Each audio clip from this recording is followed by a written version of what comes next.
Assalamualaikum warahmatullahi wabarakatuh. Wadyabala Wijaya WT dimanapun Anda berada, jumpa lagi dengan kami Wijaya WT.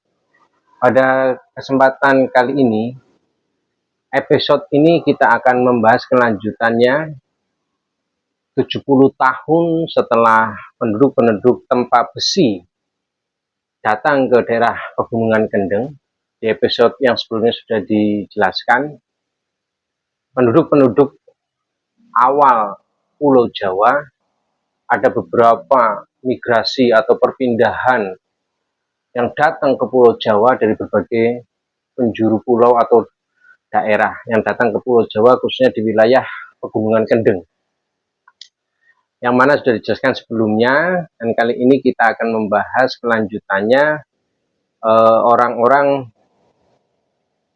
dari Nusa Tempa Besi, yaitu di daerah asli sekarang wilayah Tuban, daerah Jawa Timur.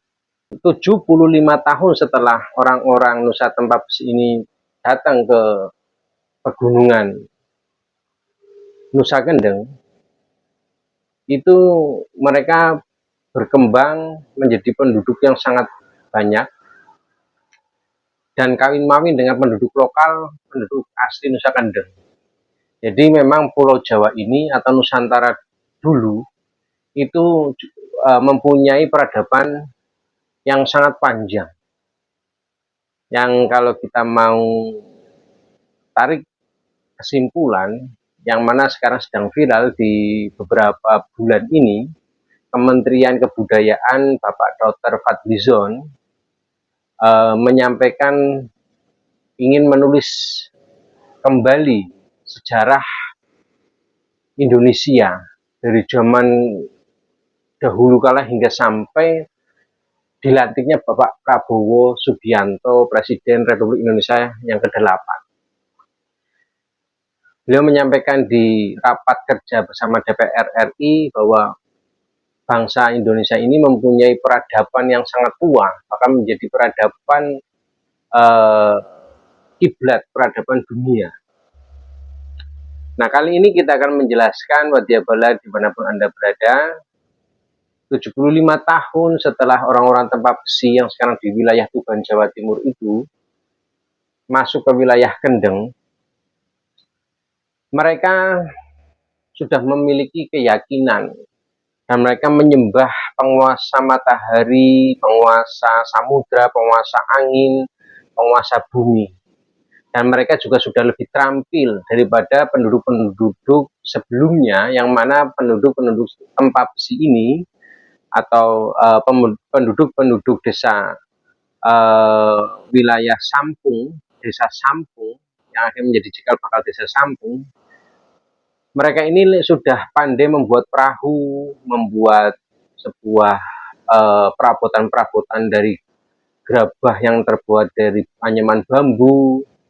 Bahkan mereka mempunyai keterampilan untuk membuat karya dari kuningan atau dari tembaga. Artinya mereka sudah memiliki kemajuan peradaban ilmu pertambangan. Padahal ini zaman sebelum Masehi. Dan itu bisa nanti kita jelaskan di episode lain waktu, bahwa bangsa Indonesia khususnya kerajaan-kerajaan dahulu itu atribut dalam berbusananya memakai logam, mahkota memakai logam, haikal memakai logam yang ada di lengan dan sebagainya. Itu bukti juga memang penduduk masyarakat Jawa itu mempunyai kemampuan dalam ilmu pertambangan dan bisa mengolah hasil tambang bumi yang berupa besi dan lain sebagainya. Tapi nanti itu akan kita jelaskan di lain waktu. Nah, kali ini menjelaskan tentang episode yang sebelumnya dan berlanjut ke sekarang, yaitu setelah mereka menempati situ berkawin silang campur mampur dengan penduduk lokal sehingga mereka menjadi sebuah suku atau menjadi sebuah penduduk yang menghuni di wilayah Nusa Kendeng, bercampur, berkawin-mawin, bersilang antara penduduk Nusa Buna yang datang ke Nusa Kendeng atau penduduk asli Nusa Kendeng itu sendiri, dari Nusa Kendeng Kidul atau Nusa Kendeng Lor, dengan bercampur dengan penduduk Nusa Tempa Besi yang akhirnya di wilayah Desa Sampung yang sebelum Masehi itu, mereka mempunyai kebiasaan yang berupa keahlian yang ditiru oleh orang-orang Kraga atau orang-orang Tanjung Putri, orang-orang Jawa yang menempat di wilayah Nusa Kendang sebelum penduduk Tempa Besi itu datang. Keahlian-keahlian orang-orang Tempa Besi ini dicontoh oleh orang-orang dari Kraga atau dari penduduk-penduduk Tanjung Putri, sehingga keahlian-keahlian orang-orang Tempa Besi ini dikembangkan oleh penduduk-penduduk lainnya. Dan kepercayaan sebaliknya, kepercayaan Huning, orang-orang Kraga ditiru oleh orang-orang Sampung atau oleh orang-orang Tempa Besi ini, karena biaya dalam melaksanakan kepercayaan Huning itu lebih murah, lebih simpel dijalankan daripada kepercayaan orang-orang Tempa Besi yang sebelumnya, sehingga orang-orang Tempa Besi ini malah sebaliknya meniru kepercayaan orang dari Tanjung Putri, Nusa Kendeng, yaitu kepercayaan Huning. Tetapi keahlian-keahlian dari orang-orang Nusa Tempa Besi ini atau orang-orang Sampung ini ditiru keahliannya oleh orang-orang Nusa Kendeng. Jadi seolah-olah seperti pertukaran budaya. Nah, keyakinan orang-orang Nusa Kendeng ini ditiru oleh orang-orang Nusa Tempa Besi atau orang-orang Sampung, kepercayaan Huning. Kepercayaannya ini ragatnya atau biayanya lebih murah dan menjalankannya lebih mudah dan pemahamannya lebih terbuka. Sedangkan kepercayaan orang-orang Sampung zaman dahulu sulit untuk dinalar dan ilmunya sangat rumit untuk dijalankan. Rapalan-rapalan doanya diriwayatkan konon itu sulit untuk diucapkan. Nah, sehingga orang-orang Sampung ini berpindah keyakinan ke keyakinan Huning itu tadi. Karena dari berbagai aspek yang menyebabkan perpindahan keyakinan mereka. Jadi pada saat sekarang kita jelaskan ini adalah lebih cenderung kepada keyakinan dan kebudayaan, keahlian-keahlian penduduk-penduduk Sampung atau Nusa Kendeng zaman itu. Selanjutnya, di tahun 205 sebelum Masehi, orang-orang Jawa Kraga menyebar lagi berpisah menuju selatan timur mencapai tempat yang lebih subur, Loh Jinawi di bumi Nusa Mahameru. Jadi 205 sebelum Masehi itu setelah mereka tadi bertempat di daerah Nusa Kendeng dan bercampur kawin-mawin dengan penduduk-penduduk yang disebutkan di awal, itu 205 tahun sebelum Masehi akhirnya mereka pun menyebar kembali ke wilayah sekitar Jawa, mencari tempat yang lebih subur, Loh Jinawi di bumi Nusa Mahameru. Nah, mereka diriwayatkan, dikonon, diceritakan itu menyeberangi segara Supitan dari Teluk Popoh ke utara. Segara Supitan menjadi Rawa Bening dan Rawa Gesikan, terus ke arah utara melewati Tulung Agung, Kediri, dan Kertosono, sampai Magaluh atau Jombang. Nah, ini wilayah Jawa Timuran ya, diriwayatkan dengan sejarahnya seperti itu. Lalu berbelok ke timur melewati Ploso sampai Teluk Tarik hingga Pulau Madura. Jadi dari Nusa Kendeng, daerah wilayah Rembang dan sekitarnya, Muria dan sekitarnya, mereka menyebar kembali ke arah timur, arah Mahameru, di wilayah melewati Tulungagung, Kediri, Kertosono hingga ke Madura. Bumi Nusa Mahameru sampai timur Pegunungan Raung itu didatangi oleh penduduk-penduduk yang dari Nusa Kendeng ini. Lalu mereka menempat di daerah situ, diganti nama dari Nusa Mahameru menjadi nama Nusa Jawa Pegon. Penduduknya dinamai orang Jawa Pegon di wilayah Mahameru. Di tahun Jawa Huning 205 sebelum Masehi itu, orang Kraga sudah 7 generasi berketurunan.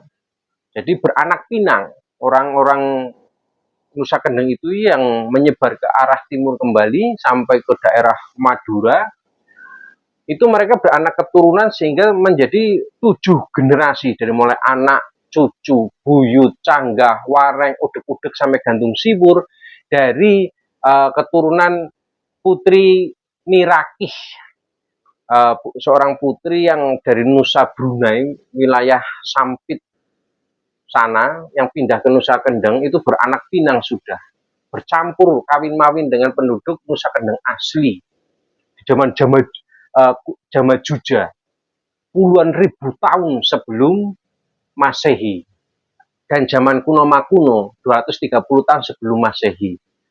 Nah, itu beranak pinang di wilayah situ dan mempunyai peradaban.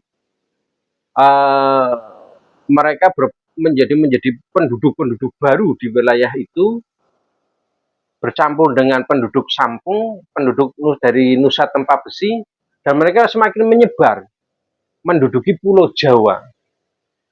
Ada yang menempati menjadi penduduk pinggiran Gunung Nagapura yang bagian utara, sekarang Kecamatan Sluke, dinamai Terahan, yaitu Trah Tedak Turune Putri Nirakih di wilayah situ, menamakan diri sebagai penduduk-penduduk Terahan, yaitu yang artinya adalah Trah Tedak Turun Putri Niraki. Wilayah itu dijadikan pangkalan untuk mendaratnya perahu-perahu bangsa-bangsa luar dari Jawa yang mendarat ke situ dari sebuah kepentingan pada saat itu. Mereka menepi, mendarat di situ, bersinggah di wilayah daerah Terahan itu tadi, sekarang Kecamatan Sluke. Dan wilayah itu dinamakan Desa Pangkalan. Perempuan desa Terahan dan Pangkalan terkenal manis-manis, cantik, khas, dan banyak menjalankan naluri adat tata cara wanita leluhurnya di Tanjung Putri, seperti budaya, tradisi, keyakinan yang dijalankan oleh zaman Kisandeng atau Putri Nirakih, penduduk-penduduk Terahan atau yang sekarang menjadi wilayah Jawa Tengah bagian timur dan sampai ke Jawa Timur. Itu wanita-wanitanya kalau diteliti suka menjalankan tradisi seperti Putri Niraki, yaitu seperti wanita yang suka menanam bunga melati dan dibuat hiasan saat sebuah acara. Nanti melatinya itu dironce, dibuat kalung dan lain-lain, dicampur dengan bunga kantil, dipasangkan di keris. Kan kadang kita melihat tuh di sebuah acara pernikahan khususnya orang-orang memakai keris, kerisnya ada gerombongan bunga melati dan kantil itu dironce. Nah, itu adalah tradisi-tradisi zaman Putri Nirakih yang bebat wilayah dahulu kala di daerah Nusa Kendeng bersama orang-orang dari Nusa Brunei, daerah Sampit, Kalimantan, dari sana yang datang ke Nusa Kendeng. Nah, tradisi ini diikuti oleh orang-orang hingga sampai sekarang, bahkan wanita-wanitanya. Dan terkadang tradisi menanam bunga melati itu juga dilakukan oleh orang-orang wanita-wanita sekarang di sekitar situ, karena menyukai, ya karena mungkin keterikatan batin dari zaman dahulu kala sudah memang suka menanam bunga melati, dan bunga itu dijadikan sebuah kegiatan nanti pada saat nyadran, yaitu pada saat berziarah kubur untuk tabur bunga, yang mana menjalankan tradisi tabur bunga di tempat-tempat pepunden, di tempat-tempat leluhurnya berada. Wanita-wanita wilayah daerah Nusa Kendeng hingga sampai sekarang pun masih menjalankan itu sebagai jejak spiritual batiniahnya yang terikat, ada ikatan batin secara ruhaniah dengan leluhurnya di masa lalu. Nah,